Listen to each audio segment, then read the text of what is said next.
مومن کو ایک چھوٹی سی تکلیف پہنچی ہے، سب سے پہلے غور کرو کہ ایسا کیوں ہوا. اس سے مال چھین لیا جائے، اس سے ملک چھین لیا جائے، اس سے اس کے حق کا وطن، اس سے اس کا حق وطن چھین لیا جائے. یہ کہتا ہے کہ اتفاق سے ہو رہا ہے، اور وہاں صرف ہلکا سا دیوار میں سر ٹکرایا، نہ سر پھٹا، نہ کوئی زخم ہوا، نہ کوئی خون بہا، کچھ نہیں. دیوار سے سر ٹچ ہو گیا، فوراً حاضر خدمت ہوئے. عرض کے گئے رسول اللہ آج میرے ساتھ عجیب معاملہ ہوا، میری ایک لڑکی پر نظر پڑی اور میرا سر دیوار سے ٹکرا گیا. یہ کیا ہوا؟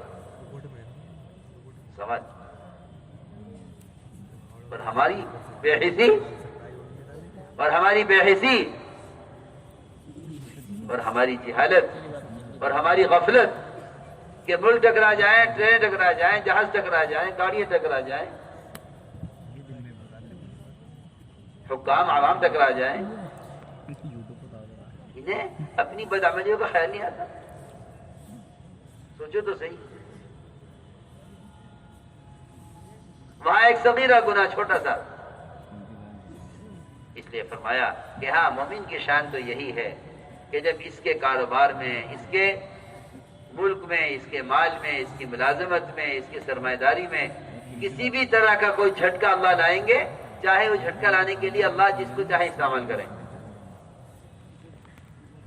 اللہ جس کو چاہیں استعمال کریں. میں عرض کر چکا ہوں کہ اس زمانے میں مسلمانوں کے مقابل جو بھی شکل ہے، خدا کی قسم کوئی شکل اللہ کی قدرت سے باہر نہیں، اور کسی کا کوئی اقدام اللہ کے حکم کے بغیر نہیں. اس کو سوچتے کیوں نہیں؟ جو کچھ ہو رہا ہے خود بخود ہو رہا ہے. یہ کر رہے ہیں، ایسا نہیں. میں آپ سے عرض کرتا ہوں کہ جتنا انتظار ساری دنیا، سارے عالموں کو ختم کرنے کے لیے، جتنا انتظار اسرافیل پھونکنے کے لیے اللہ کے امر کے منتظر ہیں اور نظر اور پیشانی اللہ کی طرف کیے ہوئے ہیں، خدا کی قسم جتنا انتظار یہ کر رہے ہیں، ایک سوکھا ہوا پتا درخت سے گرنے کے لیے اللہ کے امر کا اتنا ہی منتظر ہے. اس کے درمیان کی ساری وزارتیں، ساری صدارتیں، ساری حکومتیں، ساری سرمایہ داریوں کے دفعے، ساری دنیا کے مادی طاقتیں، خدا کی قسم یہ ساری کی ساری شکلیں اس پتے کے گرنے اور اس اسرافیل کو سر بھونکنے کے درمیان میں سب کی سب اللہ کے امر کی منتظر اور اللہ کے امر کے حکم کے تابع ہیں. پھر گنجائش ہی نہیں باقی رہتی اس کی کہ مسلمان یہ کہے کہ انہوں نے یہ کر دیا، انہوں نے یہ کر دیا. کہ نہیں، اللہ کر رہے ہیں، اللہ کر رہے ہیں. اللہ کی وحدانیت کا بیان کرنے کا مطلب کیا ہے؟ کہ تو اپنے حال کو اللہ کی طرف پھیر دے. میں نے عرض کیا کہ بڑے بڑے حالات، بڑے بڑے حوادث، لیکن مسلمان ہرگز اپنی بدعملی کی طرف متوجہ ہونے کو تیار نہیں ہے. اپنی بدعملی کی طرف متوجہ ہونے کو تیار نہیں ہے. اپنی بے دینی کا الزام یا حالات پر یا حکام پر، اب تو بے دینی کا الزام شیاطین پر ہے کہ بھئی کیا کریں، شیاطین کر رہے ہیں. شیاطین کو کیا پڑی ہے؟ ان قید شیطان کان ضعیفا، کہ شیطان کی تدبیریں اور اس کی کوشش تو بڑی کمزور چیز ہے. اگر کوئی فجر کی نماز کے بعد، اگر کوئی شخص فجر کی نماز کے بعد 10 مرتبہ سورہ اخلاص پڑھ لے، شیاطین سب مل کر اس سے رات تک کوئی گناہ نہیں کروا سکتے باوجود پوری کوشش کے. جی حضرت علی فرماتے ہیں کہ اگر فجر کے بعد 10 مرتبہ سورہ اخلاص پڑھ لے کہ رات تک تمام شیاطین مل کر اس ایک مسلمان سے باوجود پوری کوشش کے کوئی گناہ نہیں کروا سکتے. لیکن بات وہی ہے کہ مسلمان اپنے حالات کو احکام سے جوڑنے کے بجائے اپنے حالات کو اسباب سے جوڑے ہوئے. اس لیے فرمایا کہ نہیں، مومن تو بینا ہے، مومن آنکھ سے بینا ہے، مومن دل کی آنکھ سے بینا ہے۔ تو جو اللہ کو نہیں مانتے ہیں وہ دل کی آنکھ کے اندھے ہیں، وہ کہتے ہیں ہم کر رہے ہیں، مسلمان کہتا ہے ہاں آپ کر رہے ہیں، یہ نہیں۔ اس لیے کہ اندھے آدمی کو نہیں خبر یہ کیا ہو رہا ہے۔ حضور اکرم صلی اللہ علیہ وسلم نے اپنی احادیث میں فرق بتایا ہے کہ بینا کون ہے۔ بینا وہ ہے جس کو حالات اپنے اعمال میں نظر آئے، جس کو حالات اپنے اعمال میں نظر آئے، وہ بینا ہے، جس کو نظر آئے کہ ہاں یہ چیز کہاں سے ہوئی ہے۔ اندھے آدمی کو اگر آواز سنے گا تو پوچھے گا یہ کیا ہوا، اس لیے کہ اس کو نظر نہیں آتا۔ لیکن مسلمان بینا ہے، اس لیے فرمایا کہ اللہ کو ماننے والے پر جو بھی حال آئے گا یہ حال اسے اللہ کی طرف فوراً پلٹ دے گا، اور اگر اللہ کو نہ ماننے والے پر حال آئے گا اس کو نہیں معلوم کہ اسے کیوں باندھ دیا گیا، کیوں کھول دیا گیا۔ روایت میں ہے کہ جانور کو باندھ دیا جائے، کھول دیا جائے، اسے نہیں معلوم کیوں باندھا گیا، کیوں کھول دیا گیا۔ لیکن مومن کے کام میں اور مومن کے کاروبار میں اور مومن کے دنیاوی نظام میں ذرہ برابر بھی اگر کوئی فرق آئے گا تو یہ فوراً سمجھ لے گا کہ مجھ سے اللہ کا حکم ٹوٹا ہے، جس کے نتیجے میں یہ ہوا ہے۔ جو حالات سے سبق لیتے ہیں وہ توبہ کی طرف آتے ہیں، اور جو حالات سے سبق نہیں لیتے وہ بغاوت کی طرف جاتے ہیں۔ توبہ کے لیے ضروری ہے کہ حالات سے سبق لو۔ جو حالات سے سبق لے گا وہ توبہ کی طرف آئے گا، وہ اپنے اعمال کو اپنے گناہوں سے جوڑے گا، تو ان کے حالات انہیں توبہ کی طرف لے آئیں گے۔ وہ توبہ کہتے ہی اس کو ہیں کہ بندہ اپنے گناہوں پر استغفار کر کے اللہ کی طرف قدم اٹھائے۔ توبہ کا مطلب یہی ہے، پلٹ کر اللہ کی طرف جانے والا، تائب، پلٹ کر اللہ کی طرف جانے والا۔ اس لیے میرے بزرگوں، دوستوں، عزیزوں، ساری بات کا اصل خلاصہ یہ ہے کہ حالات سے کبھی نہیں بدلیں گے۔ حالات کے بدلنے کے لیے اعمال کی تبدیلی شرط ہے۔ تم اپنے اعمال بدل دو، ہم حالات بدل دیں گے۔ تم اعمال بدل دو، ہم حالات بدل دیں گے۔ اس لیے کہ حالات سارے ہمارے قبضے میں ہیں،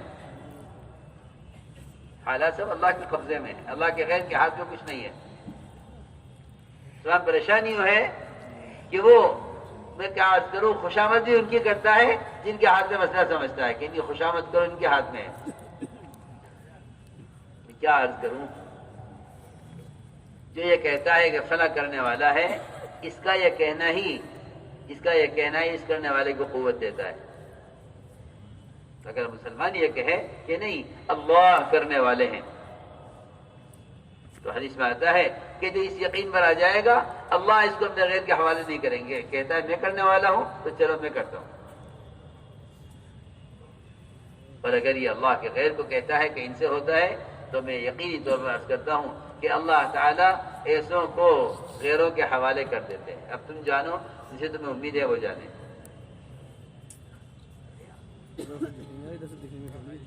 اس لیے میرے دوستوں، خسارے اور نقصان سے بچنے کے لیے اللہ رب العزت نے 4 اسباب بیان کیے ہیں۔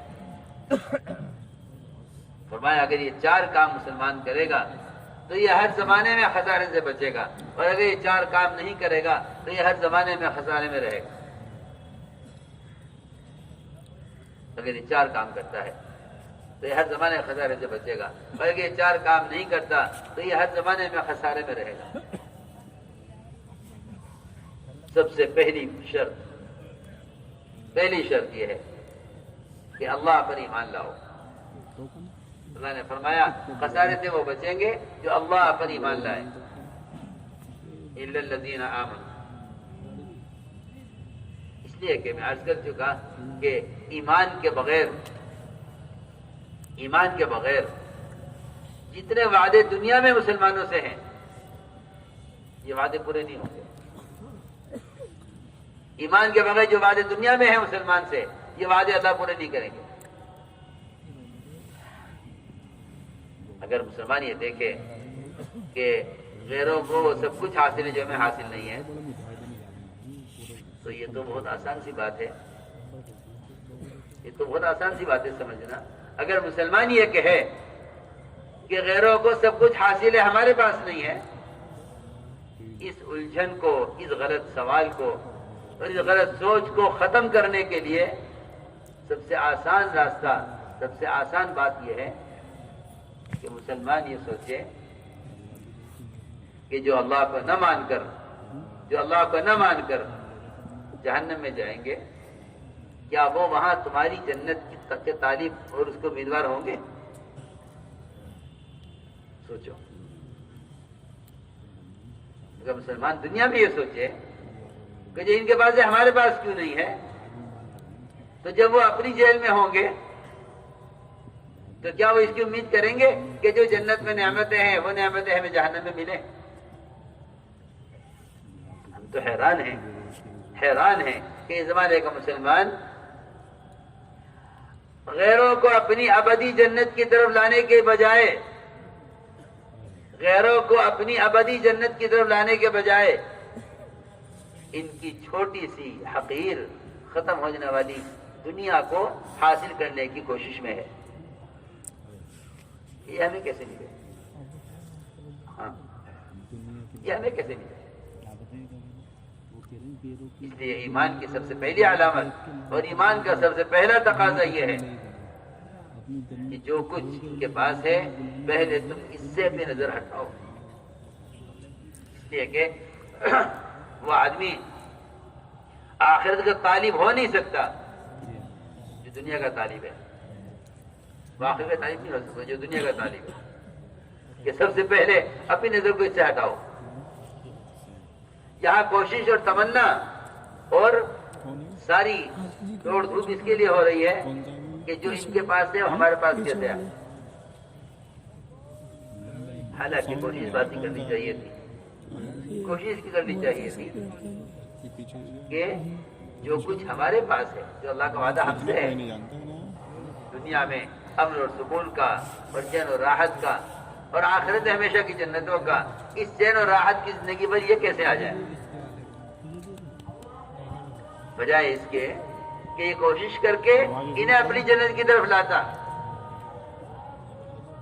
بلکہ یہ خود ان کے وقت جنت کا حریص اور ان کے وقت جنت کا لالچی ہو گیا. اس لیے ہم نے عرض کیا کہ پہلی شرط ہے کہ اللہ پر ایمان لاؤ، کہ اللہ پر ایمان لاؤ. کیونکہ جتنے وعدے ہیں مسلمان سے ہیں یہ وعدے دنیا میں پورے نہیں ہوں گے ایمان کے بغیر. سنو، اللہ نے پہلی شرط لگائی ہے وعد اللہ الذین آمنوا وعملوا الصالحات لَيَسْتَخْلِفَنَّهُمْ فِي الْأَرْضِ كَمَا اسْتَخْلَفَ الَّذِينَ مِنْ قَبْلِهِمْ وَلَيُمَكِّنَنَّ لَهُمْ دِينَهُمُ الَّذِي ارْتَضَىٰ لَهُمْ وَلَيُبَدِّلَنَّهُمْ مِن بَعْدِ خَوْفِهِمْ أَمْنًا يَعْبُدُونَنِي لَا يُشْرِكُونَ بِي شَيْئًا.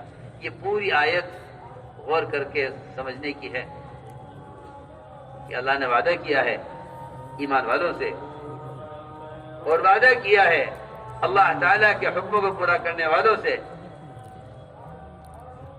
کہ اللہ تعالیٰ ان کو دنیا میں سلطنت، اختیار، اقتدار اس طرح دیں گے جس طرح ان سے پہلوں کو دیا ہے. اور اللہ تعالیٰ ان کو دنیا میں وطنیت اور دنیا میں ان کو قبضہ اور دنیا میں ان کو ٹھکانہ، سنو تو صحیح، یہ سب کچھ دیں گے.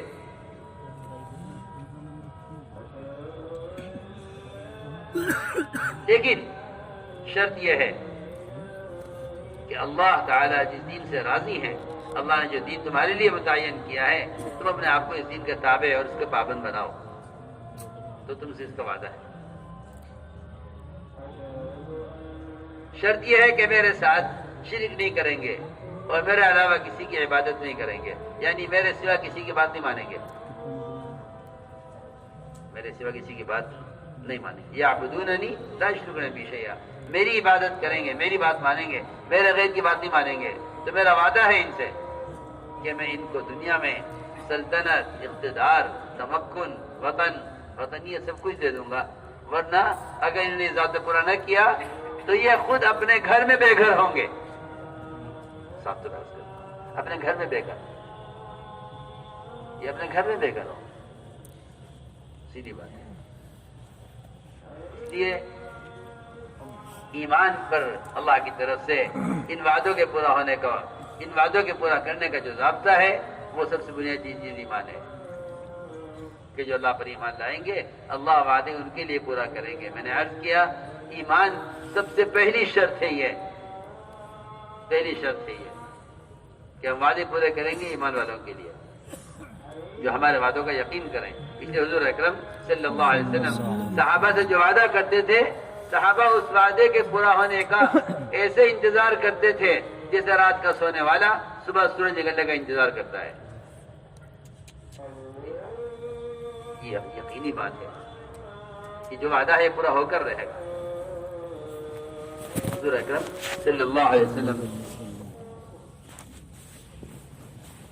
بیان فرما رہے تھے جو وعدے اللہ سے سنے ہیں وہ وعدے صحابہ کو بتا رہے تھے.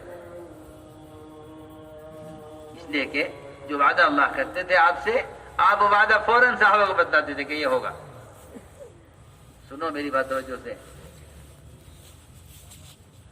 ہم ان حالات میں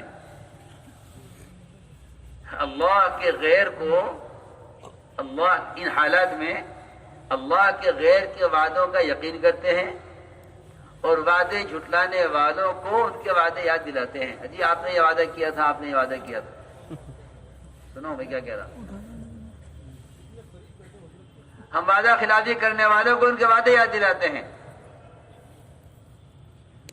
اس لیے کہ جو شخص مخلوق کے وعدوں پر قدم اٹھا لیتا ہے, مخلوق محتاج ہے, اللہ تعالیٰ کے قبضے میں سارا نظام ہے, امور اللہ کے قبضے میں ہے, وہ اپنی قدرت سے ان سارے وعدوں کے پورا ہونے کو روک دیتے ہیں.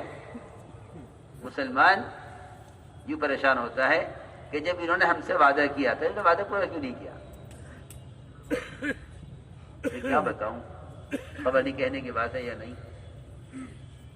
یہ کہتا ہے جی ہمارا تو ووٹ ضائع ہو گیا. سب بات ہے. کیوں کہ ضائع اس لیے ہو گیا کہ اللہ کے غیر کا انتخاب کیا ہے.